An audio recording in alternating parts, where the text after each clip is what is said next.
Hey everyone, we've created a Patreon to support our channel. Go to patreon.com/batinthesun or click the link in the description box below. That way we can keep making awesome videos for you guys to watch. This is off the bat, episode 1. Okay, are you going to do an intro? That was kind of my intro. It's a terrible intro. We should keep all that. It's a terrible intro. I don't think it's that bad. I think you should welcome. Hey guys, welcome to Off the Bat, episode 1. My name is Kevin Porter. This is Aaron Schoenke. I would call you an auteur. Do you think that would apply to you? Yes. Let me just Google what auteur means. Auteur would be, to me, Woody Allen would be an auteur. Not the bad kind. Alfred Hitchcock would be an auteur. Okay. Quentin Tarantino, absolutely an auteur. That one. Oh yeah, it got better and better and better. Better and better. Thank you. Good. Okay, Yes. good. All right. Well, welcome to Off the Bat. This is our vlogs/podcast, and we're going to talk about all kinds of cool, just basically issues and things that the fans are always asking us, because we get a slew of questions all the time, every day. All right. Well, the main question for today's topic is all about you. Really? It's all about you. Okay. People want to know, what is it like working with you, and from your experience of working on the beatdowns, and even how we met and how long we've known each other. Okay, the first question I can't answer. You have to answer that. Which is, what's it like working with you? Yeah. Well, working with Kevin is the best. I have to say that because he's right here. But consummate professional, never complains, even if it's 110 degrees out. Put him in. That was when you're Bison in the warehouse, wearing a 50-pound real metal armored suit. Or when you're Batman and you're wearing a cape and a rubber cowl. I don't think I've ever had you complain once on set. No. And you've had many reasons to complain. And you're just a great Batman, and very versatile, because obviously as Armstrong, a drunk, and you put on like 80 pounds of fat, and then no, it wasn't all fat. It was muscle. It was Muscle. just mass. It was 80 pounds. Come on. But it wasn't 80 pounds. There's of no fat. six-pack, though. No, there wasn't. But then for Batman Vader, though, was, you got down to a solid 228 abs. Yeah. Well, so fluctuate. Yeah. I don't complain because I get it, and I guess I'm old enough to have perspective, and I came to this industry in my mid-20s, late 20s, so I'd already had a career elsewhere, and when I came here, I'm pursuing my dream, and I know what it's like to not have that dream. And when we talk about how we met, and we talk about stories on how we all came together, they're fun stories, but it's always my objective for other people to get something out of it. And for other people, it's my dream for them to find their bat in the sun. You can't have mine. You can't have these guys. These guys are mine. But for you to have your own bat in the sun. And that's what I always talk about, surrounding yourself with like-minded people that are passionate, that you're all on the same page and you're all moving in the same direction with zero negativity, zero egos. And it's all about just the passion. And this magic happened in 2003, which is 16 years ago. And it happened immediately. And it's one of my favorite stories. I'd been working for Warner Brothers at this point for a few years as their official Batman, and I would travel around the world as Batman. So if you need Batman for a parade or for store opening, then you would get this guy. Yeah, you did the Daytona 500, and you also did the Macy's Day Parade. I've done the Macy's Thanksgiving Day Parade many times. What a gift! What a gift! And I hope that everyone has the opportunity to live the experiences that I've lived. And I was making an appearance down in San Diego in 2003 for Warner Brothers, and I was familiar with Bat in the Sun because of another project that they had done that had post-production done elsewhere, the audio. And so I recognized the logo, which I thought was an interesting logo. And I'm sitting there signing autographs, taking pictures, and I look up and I see these two guys, and they've got that logo on their shirts. And it was so unique. And I thought the Bat in the Sun name was unique as well. Which is all done by my dad, all designed and named by my father. Way ahead of his time as far as branding and recognition. And this to me is a testament to the branding and the recognition, because I looked up and I'm that guy. I'm encased in latex and spandex, and I've got the cape and I've got the line of kids, and I'm taking pictures. And then I look up and I see two guys with that logo. And I didn't recognize them, but I recognized the logo, and I'm like, Bat in the Sun, I'm familiar with your work. And there's an amazing video online of you coming up and us meeting for the first time. And I've got the Wonder Woman with me at the time, and I'm looking at the shirt, and I'm telling him about himself. And I think that I'm on record as the first person to ever recognize you. You are. The crazy thing from that side from our side of the story is that this is forever ago. I'm a teenager, and we're walking around Comic-Con, and my dad spots you, and he's like, "That's the best Batman I've seen," because you have the imposing in size. Because most people are not as large as you; they're my size, regular people size. You're superhero size. So immediately it's like, "Wow, look at that Batman!" So we're like, "Oh, let's go up and get a photo." And I walk up to you, and you step back and look at the shirt. We have these shirts on, which we've never been. I mean, this is day one of branding. This is the first Comic-Con that we've gone to with Bat in the Sun as a thing. Very small still. So what has happened is we have the Bat in the Sun logo. I walk up, and he steps back, and you're like, "I've seen your work. I like it." And you point at the logo, and I was like, "What?" I was like, "How is that a thing? We haven't even released it yet. Like, how is this a thing yet?"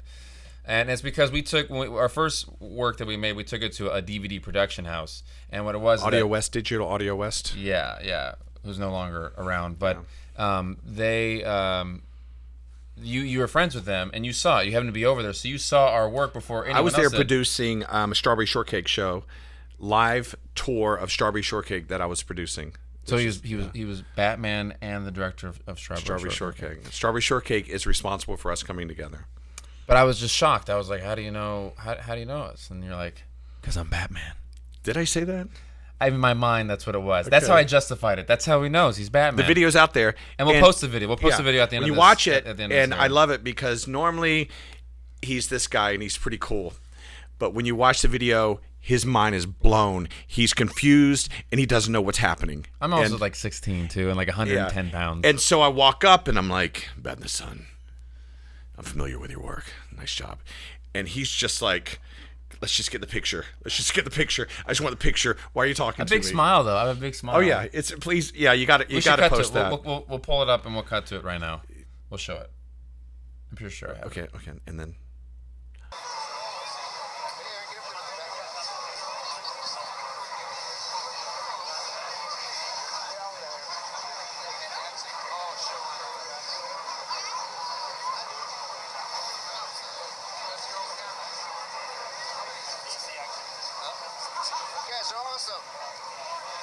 So as you see, he was freaking out, and I was Batman, as always.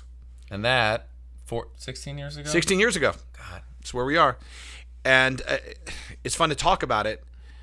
But a lot of my responsibility, and I always talk about platform and purpose. This right here is my platform, and it's a beautiful platform, and I stand upon it to, I guess, talk about my purpose. And my purpose is to empower everyone to find their Bat in the Sun, to find their dream, and to not let go and build that foundation. And that foundation was built that day in July 2003. And then we came together even more so like 6 or 8 months ago. And then in July 2004, we had already been up and running. We had already been shooting. And that Comic-Con 2004 to me is one of the more magical Comic-Cons that we've had. And we know a couple of reasons why. That was fun. Yes. Comic-Con's great. If you guys have never been, you should definitely go. It's something you have to experience, and I enjoy it. What I enjoy most are meeting the people that appreciate the work. I enjoy sharing the fellowship. I enjoy celebrating the projects. Yeah. I love seeing the cosplayers. I love seeing, whenever I see a Batman cosplayer, I fan out. You always go up to them and get a photo of them. Oh yeah, I do. And then I'm always looking at their suit and seeing where they got everything, and I just really appreciate the craft of cosplay. Especially Batman. That'll turn my head. Anything in the Batman universe, but definitely the Dark Knight. And I always go straight for the utility belt. You do. You always critique the utility belt. Yeah. And the more customized it is, I would rather somebody took like little styrofoam pouches and sprayed them brown than go out and like a Christian Bale, like a store-bought. Yeah. You like the uniqueness. You want it to be your own stamp. Yeah, because this is the time to express yourself. You don't want to look like all the other cosplayers. You want people to come up and ask you how you did that. Yeah. And that's what I love. That's like the magic of it. I want, like, how did you do that? It's more the allure that makes you more of who you are. But it's kind of hypocritical because here I am having other people build my suits. So Yeah, but you're not a cosplayer though. no, I'm not. You're an actor, so that's a little different. Mm-hmm. So I mean, Warner Brothers built your suit. Mm-hmm. So that was all Warner Brothers and Jim Lee and Alex Ross approved. That suit from 2003 was a big deal because Jim Lee had a huge part in that suit, and it was very canon to Jim Lee and Hush of that era. Right. And so I remember having meetings at DC and Warner Brothers with Jim Lee, and we got down specifically to the tread of the boots. Oh, yes. And there are a lot of great shots in there, and if the boots that I was wearing in Comic-Con 2003, 2004 had the actual tread, and we talked to Jim Lee about what that tread meant, and there is symbolism in that tread. Yeah, Mary told me this.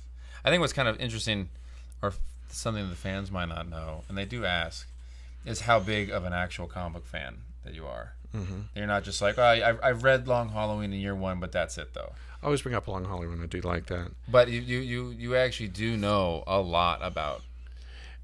Growing up, and I was blessed to have grown up in the 70s and the 80s when comic books weren't readily available. And I was a huge comic book fan. When I say huge comic book fan, you've got one. Back then, you had one on the block. You had one kind of off, weird, kind of nerd dude that was, on your street, and he was a comic book guy. And I was that guy, but no one knew it because I also had this deep insecurity to be liked and to be cool and to be mainstream. So no one knew unless you came over, and then you would go to what was called my comic book room, and I had comic books all over the walls, completely wallpapered. I've seen those pictures. Yeah, it is incredible. My mother, God bless her, was so indulgent, and she just all this freaking tacks all over the place. But no one knew. I didn't wear any shirts because back then you really couldn't. You saw somebody, if you saw somebody wearing a Spider-Man shirt, it's not cool. It was definitely not cool. You're a dork. But their mother went through a lot of trouble to get that shirt. They went through a catalog because there was no internet, there was no Amazon. You had to go onto a Sears and Roebuck catalog to order that. And this is before Batman '89. Oh, absolutely. Because Batman '89 added so much credibility. I mean, it still wasn't because when I grew up and I went to high school in the early '90s, it was still like I'd wear superhero shirts to school and oh, you're a dork, you're a nerd. But before that, like you said, there weren't even shirts of. I mean, Batman '89 made a huge impact. I mean, before that it was just Adam West Batman. So I dressed up as Batman in 1988, and I couldn't find a T-shirt to cut the logo off of, so I had to literally make my own logo. I had to cut the yellow oval, cut the bat. It's a great suit though. I see pictures of it. Yeah, and you're hanging on to like the lamppost. Well, that was '89 when I had the Keaton. Oh, okay. That was a Batman singing in the rain. Batman, you like to call it. Yes, but I think we got a picture of that. We gotta show that somewhere. Yeah, right there. That's Batman singing in the rain, just hanging out. All right. So speaking of for your love for comics, what is your favorite Batman comic? My favorite Batman comic or comic title story. Just overall. One that it's funny you resonated mentioned with Long Halloween. I like Long Halloween. I like Hush, and I know you don't. I like Death in the Family. I know you're kind of indifferent on that. They're just big events that kind of are more about drawing in viewers than I think like the heart of the story in a way. Like I wish Hush is so good. I wish Hush went with the original ending that it was supposed to, where it was Jason Todd, and it was Jason Todd, but they pulled out at the last second to not have that because they were unsure and they wanted to. I don't know. It was so obvious that that's the direction they were going in. And it's almost like you're right. Like they did do the switch, and the switch didn't make sense. I agree with that. Because Tommy Elliott was clearly just the distraction, but then he actually was, and I just thought it'd been so much cooler if it was. Because I thought that actually was really cool then, and when it turned out to be, to me it like undermined the whole story. And then they brought Jason Todd back not too long after. Anyways, Under the Red Hood, Judd Winnick did that, and I was like, oh, okay. So that's why I didn't like Hush. But the art is incredible. It's probably one of the best drawn Batman books ever. I loved everything about it. And one of my favorite Batman Nightwing lines is from that. Is where Batman says something because he's giving advice about Catwoman, and he goes, "I might be wrong, Bruce, but I think you should call her." And he goes, "You're right, Dick." He goes, "I am." He goes, "You're wrong." And I was like, "Oh." Oh, okay. All right, let's do that. The line? Yeah. All right. Hey, I might be wrong, but I think you should call Selena. You're right, Dick. I am? You are wrong. How's that? Huh? Just like it. Which that's something that I want to do more of. I want he and I as the Joker and Batman to do some comic book readings for you guys. There's nothing that I would enjoy more than taking on this character and saying these beautiful lines in character with my fellow actor. We have had requests for that, and I think it'd be fun to Slip into it a little bit. but not right now. We'll save that. Post in the comments below what comic book you would like for us to read. I would assume that Killing Joke would probably be the number one back and forth, but it has to be Batman Joker. I just bought The Killing Joke. I just bought a stack of graphic novels, and Killing Joke is one of them. I already have it, but I bought another one. One thing I think is overrated, it starts off well, but just kind of goes off in a crazy direction, is Nightfall. It starts off great. So, well, because Nightfall's 3 books. It's Nightfall, Yes. Night Quest, and Night Send. Or Nightfall's good, Night Quest, and then Night whatever. It gets weird then. I agree. I treat them all as one story. Nightfall's okay. The last 2, not watchable. It's kind of like, well, now, did you like that better than The Death of Superman? Because it was The Death of Superman, like Superman, The Reign of Superman, and then like Superman Reborn, or Lives, or whatever. The problem that I had with Death of Superman is it was too contrived, it was too set up, it was too planned. And just like with the movie Batman versus Superman, no one believed that he was dead. And so when he did die, and then they sold all of the comic books with the black covers, and everyone went out to buy them, we all knew that it was a money grab, and I didn't support that. With plastic bags and hologram covers. Todd McFarlane started all of that. Did he? Oh, absolutely, with Spider-Man #1. But that's. I mean, I'm kind of nostalgic to that. I'm not saying the book was great, but I enjoyed Death of Superman though. But I didn't mind it. So what's your favorite then though? My favorite. Favorite Batman comic or just favorite Batman thing? I'm going to go nostalgic. My favorite Batman thing is, I'm going to say, and it's funny because you guys have the counterpart to that, is my 2 things, is a 66 Batman lunchbox and also a 66 Batman Corgi metal little Batmobile. Okay. Love them, and I've had a couple in my lifetime. They just remind me of being like a little kid. Well, that's the great thing about comics. My favorite, it's hard because I like Year One. I like a lot of stuff that Brubaker did when Bruce was framed for murder, and I like the duality split between Bruce and Batman. Long Halloween, a lot of stuff that Jeff Loeb does is great. A lot of the stuff that Paul Dini did on the Batman animated series were great. Actually, when he collaborated with Alex Ross for War on Crime, the oversized books. Yes, of course. That's one of my. I love that it's all right. I love that book. Right. And a little simple. It is, but I like that it's just a straight character. I think there's like 12 panels the entire comic. No, it's more than that. They also do the same thing with Superman, Peace on Earth, and that one's really good. Very too. similar. Very similar. But I kind of like just. It was just 3 of them. Wonder Woman has one as well. And Shazam, and then they did a Justice League one. They Yeah. did. I also like Batman Ego. That was by Darwin Cook. Dark Knight Returns is always good. Anything that's really psychological, I like. I'm not a big fan of sci-fi fantasy Batman. When he starts battling Darkseid in his Hell Bat suit, that gets a bit wonky for me. But anything where he's in the trenches and it's dark and he's detective, I want to say basically the movie Seven with Batman. When people talk about a movie, and if you hear me say it's the story's small, that's always a compliment coming from me. It's a small story that you care about the people, you care about the interactions, the conversations, the dynamics. It's a small story because life is small, conversations are small, the moments that you have with these people are small, but they have huge impacts.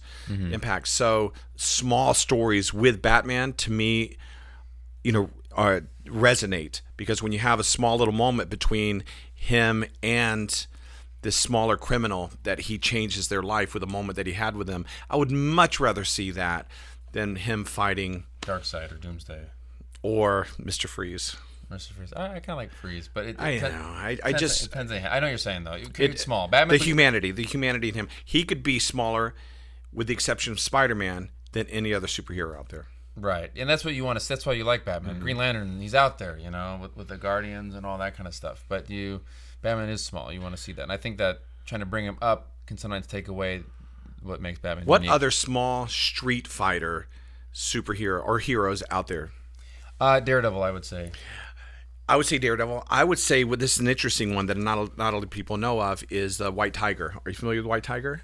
Yes, isn't that Black Panther? No. No, it's not. White Tiger is Marvel, and White Tiger got his powers from the Sons of the Tiger and the Three Amulets. And it goes way back to Deadly Hands of Kung Fu, which is the Curtis oversized comic book series. That's Iron Fist, right? Actually, Iron Fist was in Deadly Hands of Kung Fu as well. Okay, I know you're big. I know you're a big fan of Iron Fist. Yeah, I'm a big fan of everything Kung Fu in that era. And there are characters, and please write in if you're familiar with Sons of the Tiger, or look it up. Actually, we'll show you a picture right there. So you can see it was 3 of them, and you had an African-American, you had an Asian, you had a blonde-haired guy. And they're all trained from a Bruce Lee type character, and he was killed, and then they went to exact their revenge. The power took over them because when they came together, they had this power from the 3 amulets. They threw them in the garbage can. And I think his name's Hector Diaz, this kid that lived in the area, grabbed it, put it on, became the White Tiger. Brilliant character. Very, very from the streets. And I think one of the original Hispanic superheroes. I have to check it out. I actually am not familiar with White that. Tiger's awesome. I'll check it out. And he's a big Spider-Man guy in the Spider-Man universe. I'll check it out. I don't know. But going back to the Batman and your favorite Batman stuff, what inspiration do you draw from for your Batman? Because honestly, your Batman's my favorite Batman. Yeah. So where does that come from? Well, it's basically 3-pronged. It's the voice, it's the physical animation, and then it's also my mindset. My mindset is absolutely Neil Adams, without a doubt. Neil Adams. Neil Adams is what I was raised on. Whenever I would read and look at the athlete Batman, it's him. It's not more the barrel-chested Batman of the 60s and early 70s. It's the athletic Neil Adams, the detective. Then with I think the physical characterization, and I would have to go with Keaton, because to me, Keaton is the one that everyone's been copying since he did it. He had no one to draw from. He didn't have Adam West. So he's the one that made the suit realistic and moving in the suit, and he gave a very specific style to how Batman moves. Now, as far as the psyche and the voice comes, that's a hybrid from Conroy and Keaton, and then with a lot of inspiration from Aaron and Sean from Bat in the Sun, because we would go over and over again. I had my live appearance Batman, which was much more likable. I couldn't go as dark as I wanted to because I'm dealing with 4-year-old and 5-year-old children. So if I came in and basically was just the voice of death, then they would get scared and run off. And they were gracious enough to allow me to find my own voice. And it was a hybrid of a few and a lot of our experiences put into that. Well, I love your Batman voice. I think it's great, and it's just super cool. I get all kind of like fanboy when you're in you can costume. say giddy. You can say giddy when you're in suit and you do the voice, and it's you can like, say giddy. Oh, it's Batman. I see it. I see the giddiness. Everyone has it though around you when you're in suit. They walk in, they're like, wow, it's Batman. So I was out of town during, I think, WonderCon, and someone shot the panel, and it had you, Sean, and Sean Reeves up there, and I think Chrissy was up there as well. And Sean was talking about his impression of me when he first saw me as Batman, and I look up to Sean. And anytime that you're watching your contemporaries talking about you when you're not there with such respect, it was humbling. And it's my goal to earn the respect of the people that are around me, like Sean, like Chrissy, like you guys, constantly. Hearing that just blew me away. So it's a great picture. It's a great picture. All right, with 5 minutes left. Is that 5 minutes left, or is that 10 minutes left? We've been 10 minutes at this point since the new mark, and now we have 5 minutes left. Okay. So, last topic is, talking of which, though, what is, and all the times you filmed with us, okay, what is like your favorite Batman moment, whether it's, on set or watching it back, or where's that like? I'll give you a few in order. I'll give you a fun one, and that's when we're shooting, we'll say, on location, and we may or may not have had a permit. And so it was in the early days. And we're shooting, and I'm fighting Hush or someone, and then the police officer pulls up. That's one of my funnier moments. Well, that's way early. That's like 15 years ago, 14 years ago. And so I said, I've got this.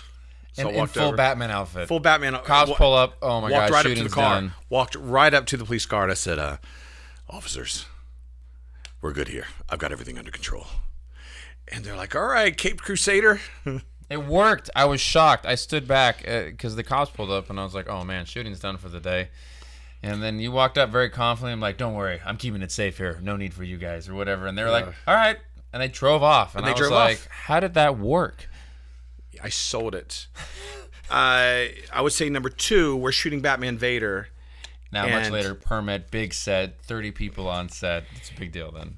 And when you're in the suit, you can't see yourself.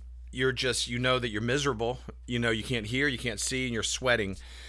But I'm having these great scenes with Damian, and who's playing brilliantly Darth Vader.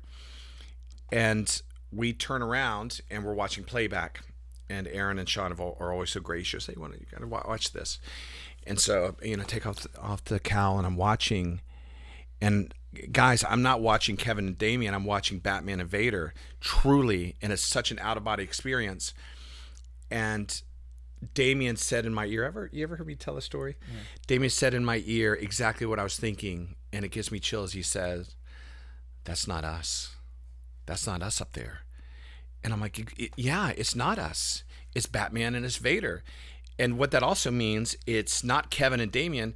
It's Kevin and Damian and Aaron and Sean and Nicole and Dave and Sean and everyone else that come together. And it creates these beautiful moments. And all you have to do is exist within this frame. And it was beautiful, such an out-of-body experience. And I would say probably my most recent one was Batman Killmonger, when we hadn't shot Batman in a very long time, probably 5 years. Yeah. So it's been 5 years since I've worn the suit. And then sometimes, and I know that the suit looks great, and I know that I have something that's unique to bring to the suit, but I haven't worn it in a while. And we put on the new suit, and I'm like, boom, I'm back. And it felt great to be back. And I'm like, this is where I belong. And I had my acting class come in, and this is the first time that they've seen me not be, Mr. Touchy-feely acting guy. And I'm in character and I'm Batman. And to be able to give them that gift of hanging out with the Batman and getting pictures, it was such a gift. And it was such a wonderful experience sharing that with, to me, some of the most beautiful people that I know. And that's my class from the acting class. You remember they came. Oh, of course. And it was a lot of them. They all came. Yeah. Because I invited them all because I'm so proud of them and I'm so proud of everything that we do. And whenever, gosh, I feel like we're on a panel, but whenever we have the productions, the Bat the Sun guys are so gracious. They want to share it. They want to share this experience with everyone because it is special.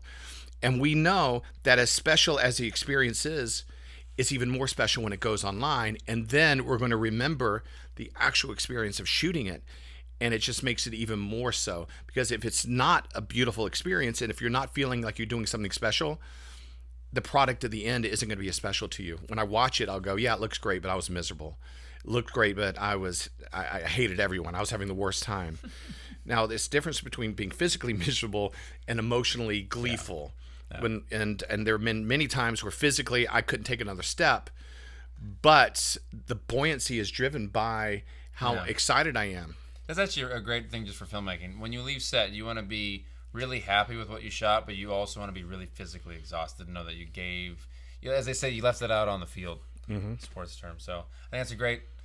That's it. Those are all good points. But we got to wrap it up. So I just want to say, definitely follow us or check us out or support us. Or we've just launched a Patreon account, so we can keep making awesome content like this and a whole bunch of other stuff that we have coming. We're still kind of in our early phases. So this is episode 1. And we're gonna do one a week. We're gonna do one a week. That's exciting. This. Post comments or questions below in the comments.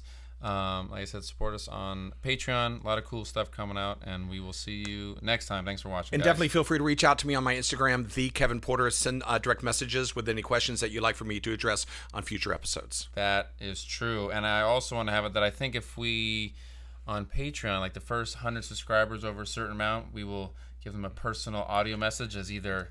I'll call you. Not that. I will pick up the phone and I'll go, "Hey, Rose Roback." Oh my gosh. There she is. I got her in. All right. This is Aaron signing off. Kevin signing off. Can you sign off for both of us? This is Aaron, and this is also Kevin, and I'm signing off for both of us. Much better.